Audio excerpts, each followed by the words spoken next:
Today I'm joined by Coronation Street expert Mark Llewellin, and over the years he's run coach tours of filming locations, given talks on the street, forged close relationships with Corrie legends including Jill Sommers, Roy Barraclough and Julie Goodyear, and this week he's published his memoir with friends like these. Mark's kindly agreed to come on the podcast today to talk about his book and share some stories about his Weatherfield pals. Mark, welcome back to the podcast. Thank you very much. Delight to be with you. It is lovely to have you here. So you've had this really long and varied career, haven't you? London transport announcer, Oldham Coliseum director, tour guide, gardening centre manager, and you've met so many famous faces on the way, making so many friends. So why did you decide that the time was right now to write your memoir? My nephew said to me, very soon you'll be dead. Harsh. Harsh, Let but me true. hope not, Mark. I hope not, but I know what he meant. And he said, "You always tell these stories," and I tell a lot of the stories in the book have appeared in my talks, that I do, and I keep a diary, so I've written down all these tales over the years. And he said, you should do something with it. So I started to write it really just for the family, and then a friend of mine read it and said, no, it deserves to be published, really, because these stories, people will enjoy them. And certainly in the talks I give, everyone wants to know about the people you've just mentioned and a lot of the non-Corrie people that I met. So that was really why I did it. Yeah, well, I finished reading it over the weekend, and honestly, I loved it. It's just jam-packed full of fond memories, funny anecdotes from yourself and the people you've met over the years. It's hard to know where to start with my questions, really. I've got so much to ask, but I think that one thing that's going to be on a lot of our listeners' minds is how's Julie? Well, Julie, she's living a good life, really. She still loves leopard print. I'm pleased to say, and I see her at least once a week, sometimes twice a week, and I have a few hours with her. We still enjoy what we've been doing for years now, which is have afternoon theatre house, which I call Leopard Print Boulevard, on a Sunday, and we still enjoy that. And she's quite happy. She goes out regularly. I take a chocolate cake every time I go on a Sunday, and we tuck into that. Well, actually, she doesn't let me have any, to be honest. But yeah, no, she's good. I mean, obviously, she has dementia, as everybody knows, and I talk about that in the book. But it's wrong to say, as I also point out in the book, it's wrong to say you suffer with dementia. You live with dementia. It changes what you can do and how you look at life. I think Julie's been very brave and very strong about that. Obviously, it's changed life for her husband, for Scott, but I have to say, I absolutely take my hat off to Scott. He is phenomenal. Yeah. Everybody in that position would want a Scott. He is absolutely brilliant. Oh, well, you wrote in your book about how it was the papers releasing those pictures of Out and About last year. That made you and him put together the press release about the condition, didn't it? Are you glad that it's all out in the open now? Is she glad? Yeah, they threatened to put the pictures out rather than they didn't actually appear. Okay. But yes, I mean, we'd always talked about it and we'd always kind of intended to put it out, or Scott had, and I wrote the press release. It just brought it forward a little bit. Sure. They always wanted to go public with dementia on the basis that it could help those also going through a similar thing, to think, that there was somebody like Julie who was in the same position, and it has. I mean, it brought in, I can't tell you, thousands of letters from people. Wow. One of the things you said in the chapter is about her is how you're one of the few people who's got to really know the real Julie Goodyear. So how would you describe what the real Julie is like? And have you got any good stories about when she's been most Juliest, so to speak? So I think most people would say, Julie and Bet, there's a crossover, and there certainly is. Yeah.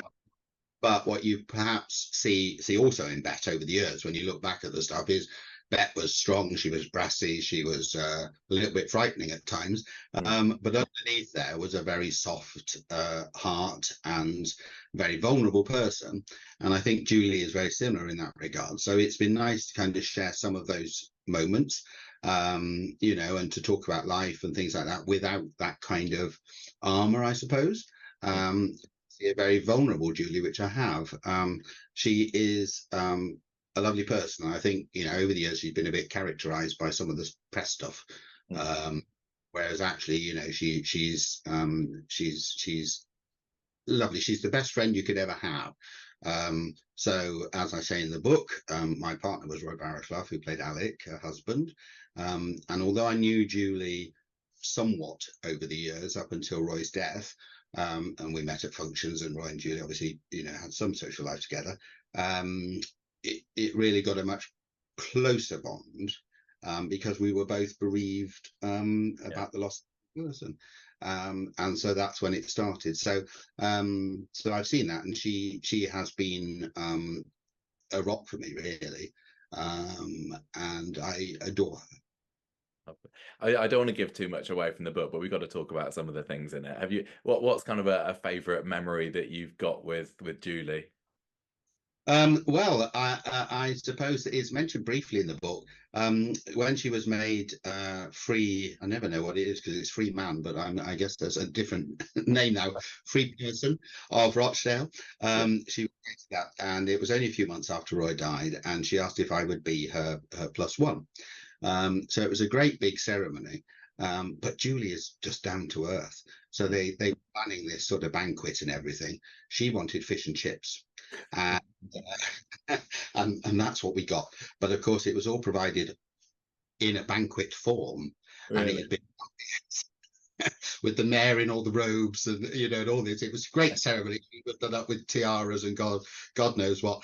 But we sat down to fish and chips. But it had been waiting so long for this ceremony to finish that it was the most revolting fish and chips I've ever been in my life. So we left it, and then we stopped with her in all her glitter and tiaras for fish and chips and the local chippy on the way home. That's Julie. Yeah, I loved how you mentioned it earlier, you called her house Leopard Print Boulevard. I really just got the impression that she must be immensely proud of this character that she helped create in Bet. Absolutely, and why wouldn't you be, for goodness sake? I mean, even when I go out and I talk about the history of Coronation Street, Tony, and all that, and I always say, even if you've never watched Coronation Street in your life, I bet if I say to you leopard print, big earrings, and the hair piled up, you will know who I mean. And that's sort of iconic, isn't it? And even in Manchester now, we have posters for Travelling on the Tram. And although they don't say it's her because they'd have to pay her some money, there is actually a character with a beehive and leopard print and big earrings. You know who it is. And she is, the character is just iconic, and she likes leopard print herself. I think it's in the book, I can't remember now. When I worked at the Oldham Coliseum, where she'd really started her career, there used to be a picture on my office wall of a musical. A funny thing happened on the way to the Forum, and there's Julie as really a stage assistant. She wasn't an actress then, in a print bikini, and she was wearing leopard print long before bed. So another Corrie lady that I know you think very fondly of is Jill Summers, who played Blue Rinse Battle Axe Phyllis Pierce in the 80s and 90s. I remember the first time you and I met about 10 years ago, I think. You said that there were so many outrageous stories there were to tell about Jill. Are you happy with the job that you've done portraying this side of her in the book? And are there any favourite stories you mentioned there that you'd like to bring up with listeners now? Well, I hope so. I mean, Jill was absolutely fantastic. She had a varied career, which I talk about in the book, from the days of Variety, and she appeared at the London Palladium in her own show, and she knew so many people. So she was famous in the world of theatre long before she ever went into Coronation Street. She swore like a trooper. I mean, she was filthy. But she had developed the knack of, she would swear in your ear and only you could hear. And a number of people I have laughed in the face of because she was at my ear saying something about them. So she was dreadful in that regard. And in fact, when she died, there are one or two pictures of her in the book, but when she died, she left me a lot of her memorabilia. So I have her sheet music and a lot of her scripts from her music hall act and all the rest of it. But in amongst it, in the 70s, late 60s, 70s, she appeared a lot at working men's clubs, at miners' welfares, and quite rough venues. And she would do 2 shows in a day. In the stuff I've got, are lots and lots of letters telling her after the first show that she was too filthy for the miners. And, Oh my gosh, that's painful. and they didn't want her to do the second show, and they'd pay her off. So she was, she was quite a girl. I admired Jill very, very much. She was such a kind, lovely person. Again, you go and see Jill almost every week, and she was full of she had a zest for life. She was full of gossip. When it was near the end, I had a pre-booked Roy and I had a pre-booked holiday, went to America, and she was dying at that point, and she said, we went to see her and say, we have to go away, we'll be away for a week. And when we were away, she rang, or they got her on the phone, and she said, I'm keeping going till you get back. And she did. Oh, lovely. I did. You mentioned her life story earlier. It was fascinating. Even like acting with live bears on stage, and you got a picture of that in the book as well, haven't you? I loved how you had some of these. It was your memoirs, but it was also part biographical about some of these big names as well. Why did you decide that you wanted to include, the life histories of some of these people, some of these friends in your book? Well, the usual audience for my talks is certainly over 50. I thought I'd better appeal to a younger audience. And I do a weekly online show, entertainment show, which has a younger audience. And so I thought, well, for the people buying this book, it's no good just saying Hilda Baker or Dorothy Squires or whatever, or Jill. You forget how long it is since these people were on the telly. So I kind of wanted to put in a bit of biography for those readers, so people shouldn't be put off thinking, well, will we know of these people? But also, it's like with Jill, such an amazing backstory, and I was lucky enough to have Jill tell me, and indeed she wrote it down for me, so I have her life story written down. I wanted to include as much as that as possible, and there was so much sort of interesting stuff in the backstory. As I say in the book, the whole thing is, I love a good story. I love a good yarn. And in fact, I did an awful lot of research to make sure that those yarns were true wherever possible. There's one in the book which I was a bit doubtful of, actually about Dora Bryan. And someone rang me today and said, I bought your book to that point, and I can tell you I was there for that happening. So you are. There we are. Who, when you were researching for the book, or even just before that, when you were learning about all these people, whose life story would you say you found the most fascinating or surprising to learn about?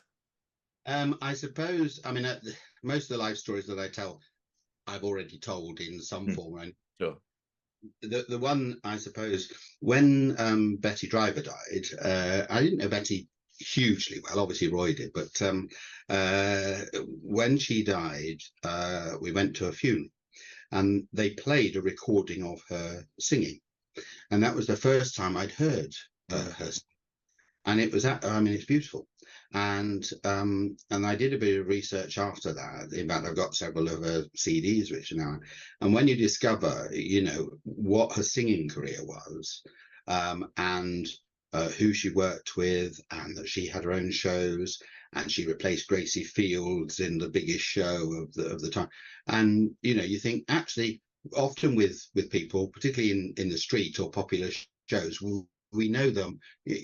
People die and they get one line, oh, they were in this show. Well, actually, before all of that, there was this whole other life. I remember when I found out about Betty Driver's career, I couldn't believe it, because when I picture her, I think of Betty on Coronation Street and kind of the tough old bird barmaid, grumpy barmaid. But she had this massive career, and with the singing, she was so glamorous, wasn't she?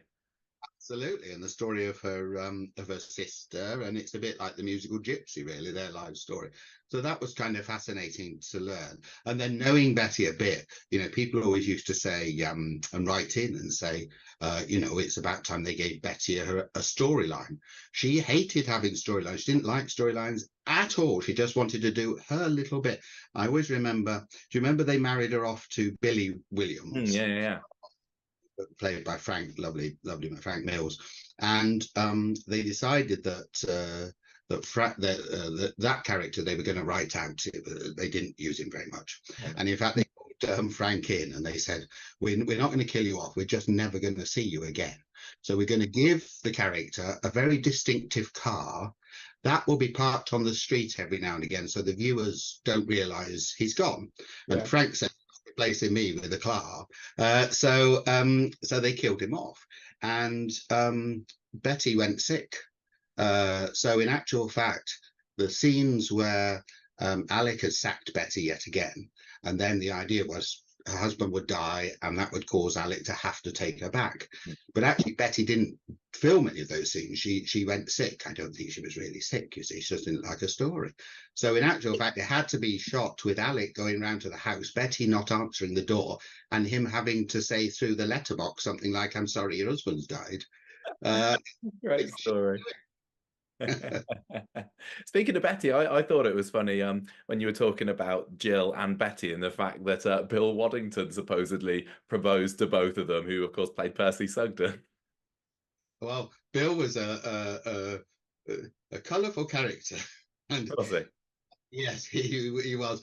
I liked Bill, but he was quite full of himself, and he was very pleased with his success and everything. And he was always looking to make an extra dime. You know, I think I say in the book, he used to sometimes pull up with the car outside the queue to the old Granada Studios tours and sell flat caps out of the boot of the car, and all this kind of stuff. He was into everything, Bill. I hosted a couple of things with him. But yes, Jill never sort of forgave him for the fact that he had proposed to her, and then of course she tells this story at Granada, and Betty's there, and Betty said, "Well, he proposed to me as well." Well, that was the end for Jill. But actually, Bill was married quite a few times. So I think he was a bit like Fred Elliott, I suppose. I was going to say Fred Elliott, serial proposer. I think he was an old romantic, Bill. Yes. Yeah.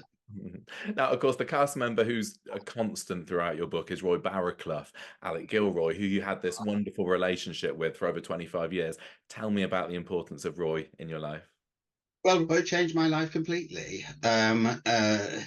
So I had been I trained as an actor, and I'd done voiceover work and things like that.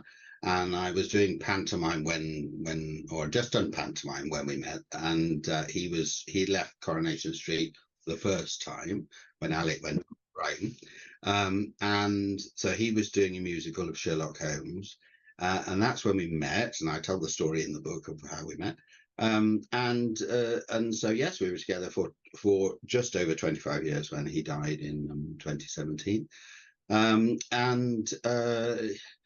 Roy was very, very shy, kept well out of the limelight, felt that actors needed to observe the public in order to kind of play parts and pick up.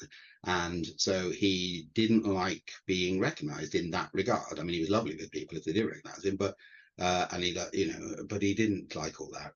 And he didn't like the sort of celebrity thing. So he did very few interviews and things in his lifetime. I remember the only time we went to the British Soap Awards, hated all that. Barbara Knox got Lifetime Achievement, and they asked Roy to present it, and he said yes. I remember. Yes. In fact, I have somewhere in this house the British Soap Award that he got for presenting one to Barbara. And so so we stayed backstage for the whole of the Soap Awards because there's no way he'd sit in the audience. No, he didn't like all that. He didn't like the show busy bit at all. He didn't like people making a fuss at all. So that was sometimes difficult to deal with. As he was much happier wandering around Morrison's, and he would chat to people about the show and things like that. But doing anything stage or whatever wasn't for him. Right. But he was also a great Mickey taker. And most of the cast, I would say, of that era, in fact, I was talking to Simon Gregson about this the other day, Roy would puncture the tension on the set. I mean, today, as you know, they don't really rehearse or anything, but in those days, they would rehearse and do camera runs and all the rest of it. And it could get quite tense at times. Roy would send the whole thing up. But he would also do something, it was a bit bit of devilment. I remember him going in one day, and there was no parking space at the studio. This was on Key Street. No parking space to be had. So he came home, and before he got home, the phone was ringing. I answered the phone. Where is he? Where is he? He's got 14, there was a party in the Rovers or whatever. There were hundreds of people there. And where is he? And anyway, he arrived home, and I said they'd been on the phone. Well, there was no park. So the phone's ringing, and the mobile's going, and the landline's going, and my mobile's going. They need him to go there. Everyone's waiting for him. So he had lunch and waited and waited and waited. But he always got a parking space after that. I bet. Well, I enjoyed reading about some of the pranks that he got up to on set as well. Some of the mischievous ways that he used to pass the time when he was bored between or even during takes, actually. What are some of your favourite examples of that kind of thing? Interesting. If you look carefully, if you watch some of these scenes, look carefully, you will see them here and there. So he and Bill Tarney were very good friends, and they used to muck about a lot in the back of shots. So their favourite things were, there used to be a sooty, like, charity collecting tin on the Rovers bar, and so I would stand as Alec in the back of shot with a knife up Sooty's bum, trying to get coins out. But that ran for years, that one, and then Bill would take off Jack Duckworth's watch and bang it on the bar as if it wasn't working, and then they would stand there and take the watch apart. Up to the end, they'd done that so many times that there was hardly any watch left, because they'd take this blinking thing apart and put it back together. But yeah, so he would do things like that. Lynn Perry, who played Ivy Tilsley, she was often the butt of lots of things as well, because she always lived slightly on the edge, did Lynn. So he would often take the mickey, because if you told her to do something, she'd do it. So if you said walk into this shot, she would do it, and she'd ruin a shot and get told off and all this kind of stuff. She was very good, very fair game for things like that. And I remember once we were like a Curry's or something, and Lynn was there looking at some appliance, and so Roy paid the security guard to go and arrest her. So all those kind of things he liked to do. Do you know if he had any favourite scenes to film, any like really memorable moments? He liked the wall collapse. Do you remember between Rita and Alec's flat? Yes. He liked doing that one, and he liked that story, because again, known Barbara, since 1966, when they're both in the Oldham Theatre together. So they love doing stuff together. So he liked that. And then in the Rovers, the other one was he loved the telephone, and a lot of people comment on the one-way telephone calls about variety acts and Murphy's Chicken, one that used to come up a lot. He loved doing those calls. And then the other one, which he hated, because he was terrified of spiders, Roy. I was going to ask about this one. Yeah, the tarantula scene. Funnily enough, I did a one-man stage show on Friday night, which was a premiere thing I did, which was a tribute to Roy and Les Dawson. And I clip in, and of course they used a real spider, and they had to have his hand touch the spider. Well, I mean, how he did it, I don't know, because he couldn't lift up a little spider in the house. But that terrified him. But of course, that was the one that was often played in shows about Alec. Yes, and he loved working with Chloe, who played Vicky, his granddaughter, and they were and I. We would go all over the country if Chloe was doing a theatre show. In fact, they did a couple together. But if she was doing, we always went. He always turned up. He always sent her flowers. And she's always been sort of almost like real granddaughter, really. Yeah, and you could tell that on screen between the two of them. I really did get a sense of the close relationship between Alec and poor orphan Vicky. Yes, although a little story about that. The first Vicky was a different actress. Yes, for a bit, wasn't she? Yeah. I want to say Emma, but I don't think it's somebody Warburton. Anyway, so, and then Vicky went, and then of course they brought her back, and the first scene they had with Chloe, was them Bet and Alec going to the railway station to meet her off the train coming back from school. Mm. So she'd been put on the train at the previous station at Stockport, so she could actually get off the train, Yeah. and they were there. So she's terrified because she's working with these big stars and it's her first day filming. And of course, they rush up to the thing she gets off and they just shout, "And who are you?" So moving away from Corrie slightly, I was really, really chuffed to hear earlier this year, Mark, how you were appointed Deputy Lieutenant of Greater Manchester. What does it mean to you to hold this position? And if you'll pardon my ignorance, what does the role actually entail? I'll correct your pronunciation, so it's Deputy Lieutenant. Lieutenant, I do apologise. Every county in Britain has a lieutenancy. Mhm. Lord Lieutenant is appointed by the King now, Mhm. along with a High Sheriff, and then the Lord Lieutenant appoints a team of deputies. So there are several of us. In fact, Shobna Gulati is a deputy of Greater Manchester with me. Oh, really? Uh, and so they're people that have kind of done stuff in their local community. So you're asked to do it. You do it until you're 75 or until you're dead. I'll try and go for the 75. Mhm.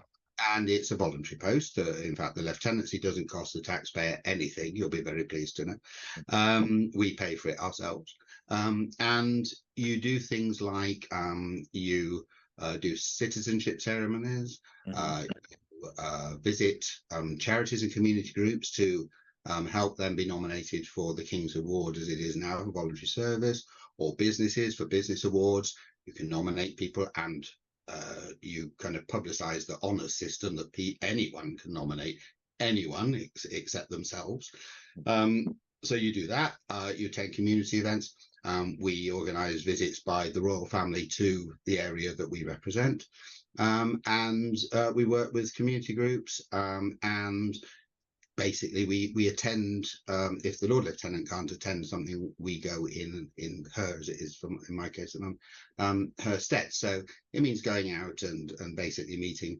It's great because you meet people who are doing great things, and we often forget, don't we? Because you switch on the news and there's never anything nice in the news, really.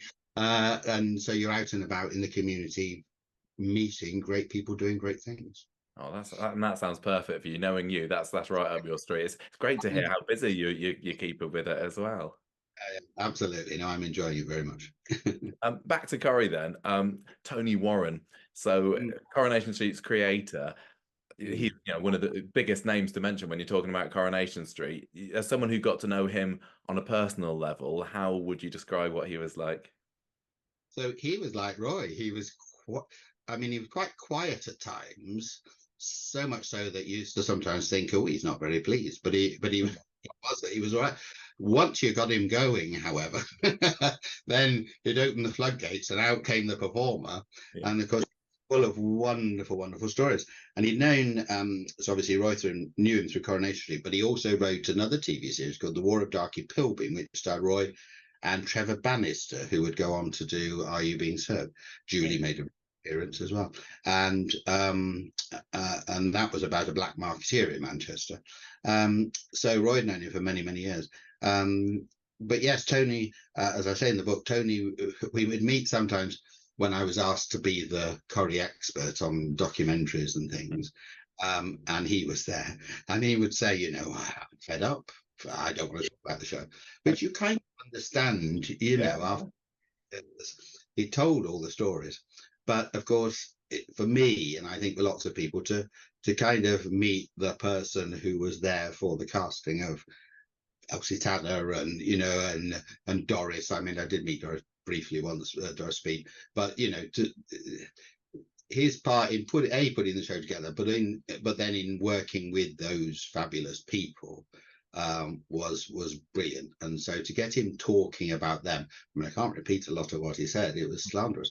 But he was a great teller of tales. Yeah. You said that, you were really chuffed to meet him because of the role he played in putting Coronation Street together. You've known so many big Coronation Street names and other names from stage and screen over the years. Was there anyone that you were ever like properly starstruck by? I mentioned in the book Joan Littlewood, who ran Stratford East and was responsible for Oh What a Lovely War and all those people. And I met her at a Barbara Windsor thing. Slightly tongue-tied to meet her because she was one of the people I studied at drama school. Oh, yeah. So that was lovely to meet her. And when I left drama school, the first place I ever worked was actually in a drama school. And the patron was Sir John Mills. Mm-hmm. And he just turned up one day. I went in and unlocked. I was the first person there. I was unlocking the office and sat in a corridor was Sir John Mills. And not expecting him, you sort of do a double take and think, who's that old man? Oh, it's John. And so he came in the office, had a alcoholic beverage at about 8:30 in the morning, and just told me all about his career. And I'll never forget. I never met him again. But that was. I was a bit starstruck meeting John Mills in a corridor. Oh.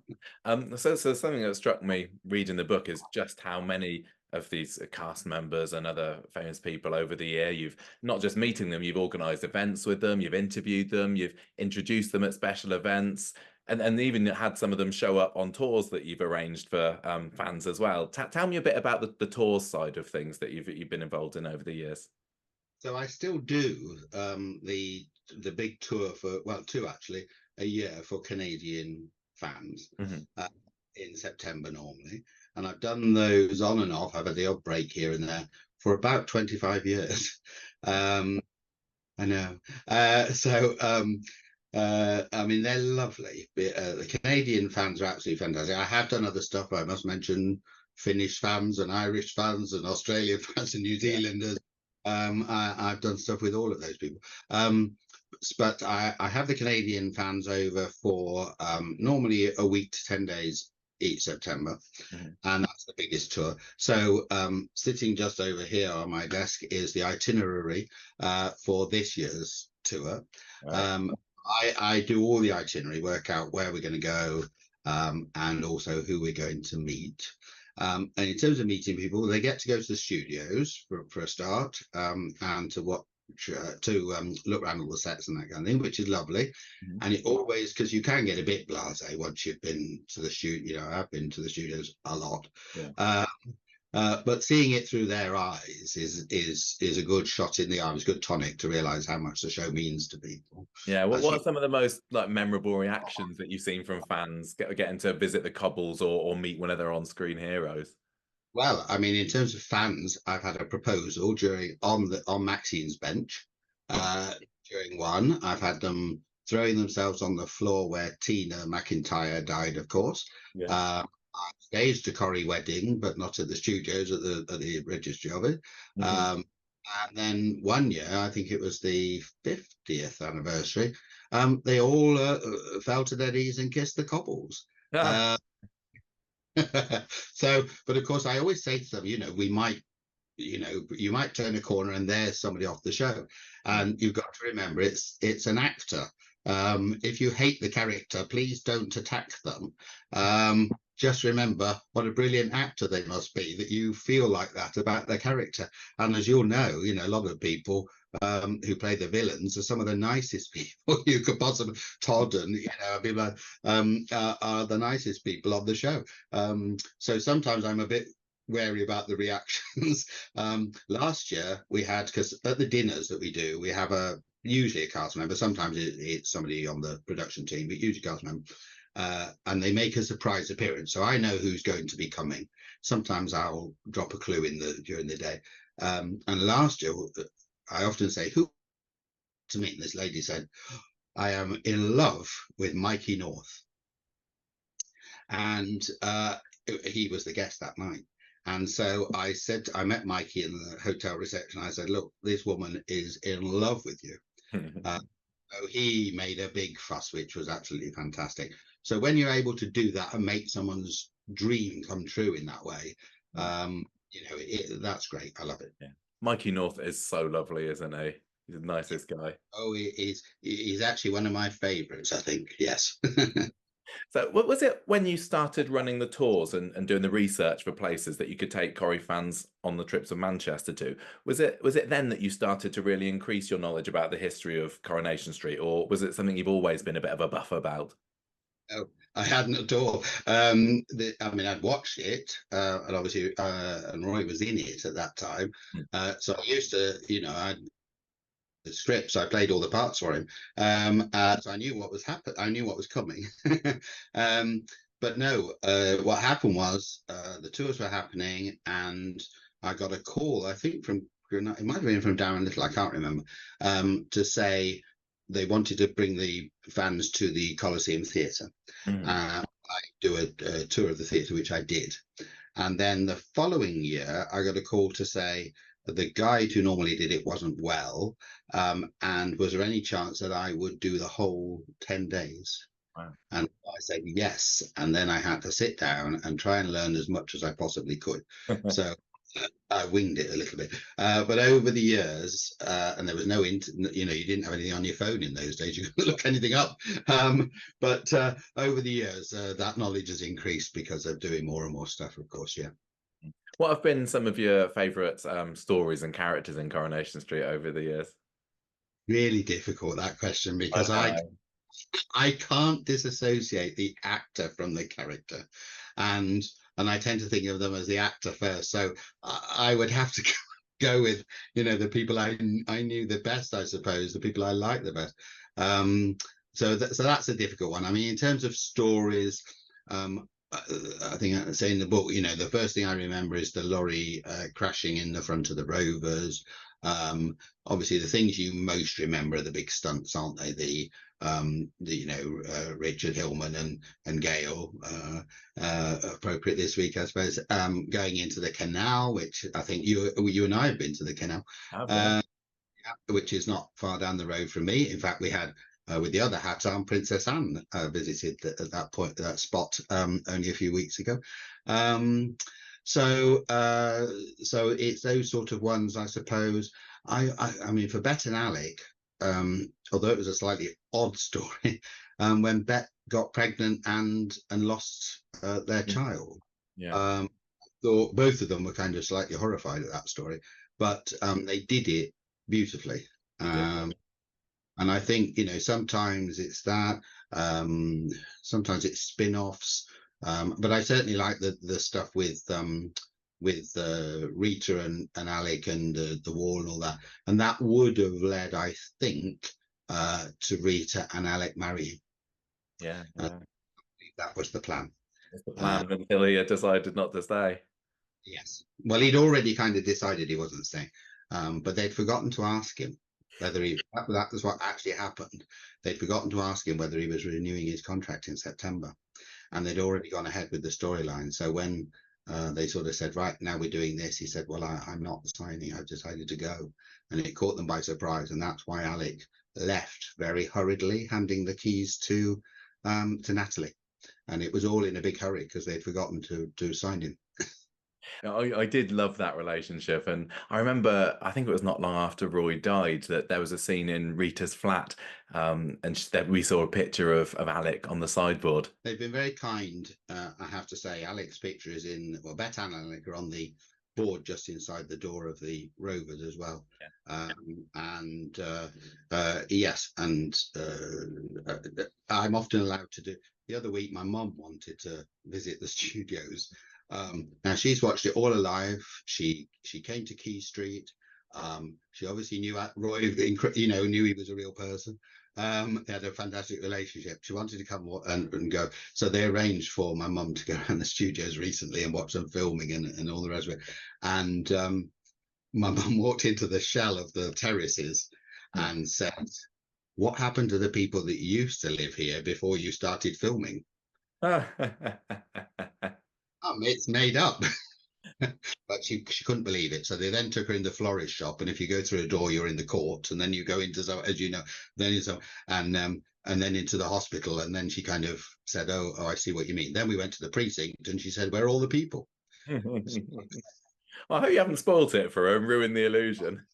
No, no, no. I know from visiting your house once over a few years ago, that you got quite a collection of Corrie treasures and trinkets from over the years, haven't you, Mark? What are some of your favourite items that you've picked up over the years? Got a few things here for you. So, and a couple of these are mentioned in the book. So, this is this is actually for Panto. Roy used to wear this. You can see, there we are. In Panto. So this is a quick change when you're going from poor dame to rich. You see, it just fits there, and then you can take it on and off. But actually, this necklace was worn by Lynn Carroll, who played Martha Longhurst. Oh, wow. And she used to wear it in shows a lot, and she gifted it to him. So he always wore it as a tribute to Martha Longhurst and Lynn Carroll in pantomime. So I brought that for you. Then we've got there's a let's hold that up. There's a let me go like that. How's that? Brilliant. That's one of Bet's brooches, which Julie gifted me along with a load of other stuff. So that was one of her favourites there. I've got quite a lot of Bet's jewellery. The famous The Tracy statue. Tracy killing Charlie statue. Now I have to say one of, because they did have quite a few. This one was used, and then it went on tour with the Jonathan Harvey Corrie show, the country for the 50th, and this was what they used in that as well. So I've got that. That's one of those. The bell pull from the Rovers. Very nice. Yes, which was there for many, many years for calling time. I have got in this little Corrie tin, I have a pair of Fat Phoenix's earrings,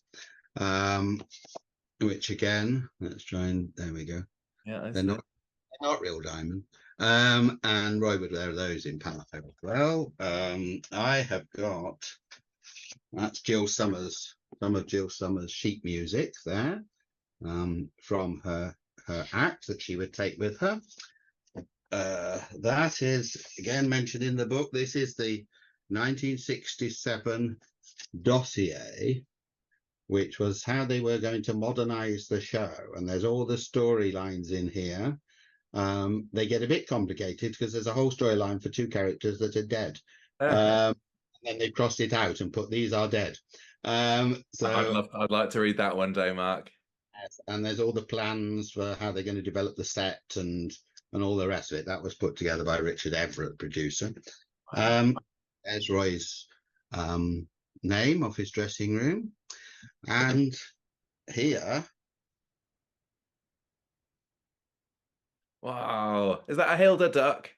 Yes. So I have a set of 3, which were given to me by Bill Podmore, the legendary producer of The Street. There were several sets. Now I have the full set. They were losing their paint then, and they're losing even more paint today.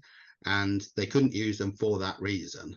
Now I cannot, I can't 100% say that was on the set or whether it was on the mock set at the studio tours or whatever. But it certainly came from the series. And so as far as I know, because they don't have a set at the exhibition, and I asked why, and they said because they've all been lost over the years or broken. So that may be the last set that I actually own. I don't know. That is pretty special. That's great. Thank you so much for sharing those. That's been brilliant. Mark, it's been lovely speaking to you today. Thank you so much for coming onto the podcast and hearing about all your stories. I've, as I said before, I absolutely loved that book. So thank you very much for sending a copy. And with friends like these, it's brilliant. Do you want to give one final plug for it before we finish off for today? So it's out on Amazon. It's paperback. It's also an ebook for Kindle. And on Monday, I go into the studio to start recording the audio. Oh, really? Yes, book. How many hours is that going to take? I've got 2 4-hour sessions in next week. So I'm voicing my own book. And so it'll then be out on Audible probably next month, I would imagine. So, and the profits from that are all going to charity, and a lot of the book signings that I'm doing are all for charity. That was one of the reasons I did it as well. Lovely. Well, I can heartily recommend it to any Coronation Street fan, especially if you liked, the 80s, 90s kind of golden era. There's so many brilliant stories there. I loved it. Mark, it's been wonderful speaking to you today. Lovely to catch up with you again. Thank you for coming onto the podcast. You. I will hopefully see you again sometime soon. So, and thanks for your support. No worries. Right, bye-bye then. Bye.